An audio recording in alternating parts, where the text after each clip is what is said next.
Welcome back to the Casual Watch Review channel. This is a little bit different this week because we're going to be reviewing a watch box.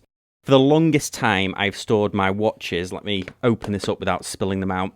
But I've stored my watches in this Mirage, I guess it's a travel roll really. I reduced my collection down quite a bit last year and I'm building it up again. The same company, Mirage Luxury Travel, who sent me this in, and this has lasted 3 years. It's held up very well.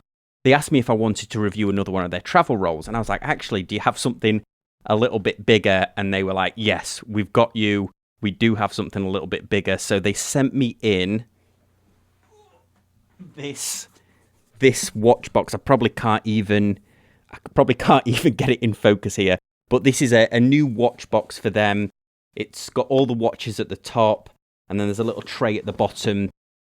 Whilst I'm filling this with my current watch collection, we'll review the box a little bit, but also you get to see all of my current watch collection. They did send me this in for review, so big thanks to the team over at Mirage Luxury Travel.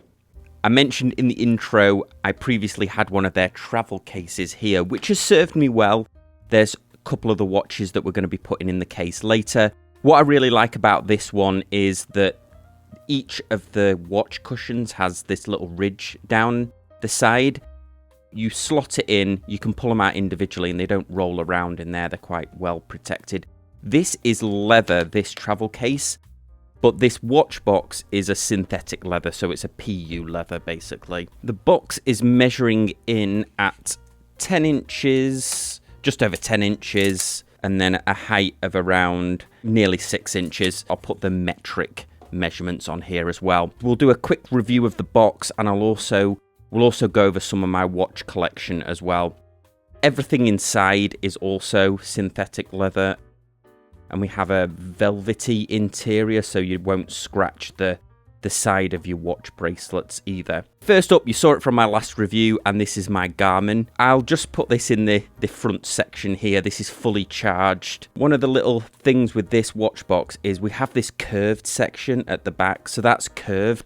The watches do sit in I would say maybe a display orientation, so they do face forward slightly, which gives quite a nice look, but you also do have to be careful that it doesn't hit there.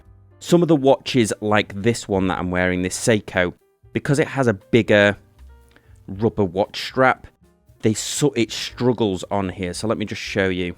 This has a curved, but the buckle is slightly bigger. So if we see here, it can't really sit.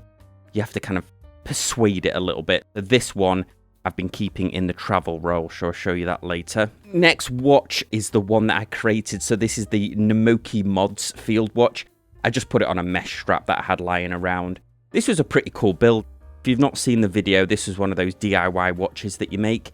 This was a field watch aesthetic one. Let's get to the travel case now. So this is my Seiko collection.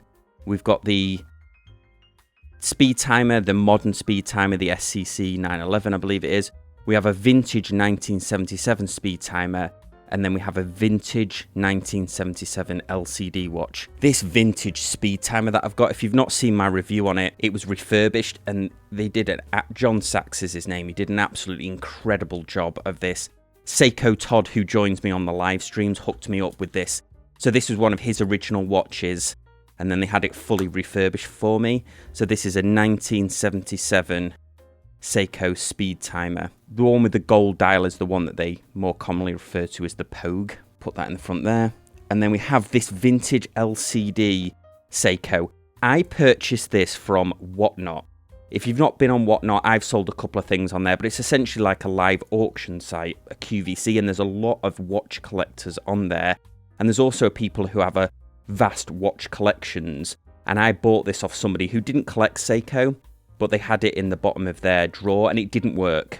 So I did a little bit of a YouTube short on how I refurbished this. I bought another watch that the case was very badly damaged and the strap was very badly damaged. And I refurbished this watch, swapped over the LCD and so on. And then the crown of the collection, this watch lives in the man cave leather pouch. But this watch here, crown of the collection, is my Rolex.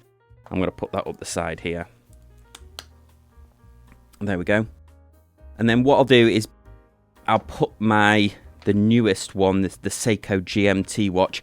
I do have some other watches, the watches that I inherited, but I keep those in a safe, so I don't keep those in the house. This is the Seiko GMT, the latest one that I reviewed on the channel. I'm going to put that in the actual travel case. So the travel case, almost identical, just a 1 slot to the 3 slot one that I was using. Incidentally, this is a Crafter Blue strap on this watch. It doesn't fit this watch. I had to persuade it with a Dremel. And I won't show the video of that because, to be honest, I did a bit of a hash job of it, but it looks okay from the outside. So there we go. Keep that in the travel case, ready to go in a bag when you're traveling. So overall, as you can see, fits really well. Pop the case down. They all fit now. In fact, that was a little bit of a... Let me just check that all fits. Yeah, all fits nicely. These are obviously, all of these watches are modestly sized, would you say? They're not huge. I haven't got any huge Breitlings. The largest watch would be the Garmin. I'm not sure how it would fit if you had really large watches, but I mean, I suppose this Seiko's 41mm, but quite a large case. There's also a slot at the back here, which this is actually smaller than the others.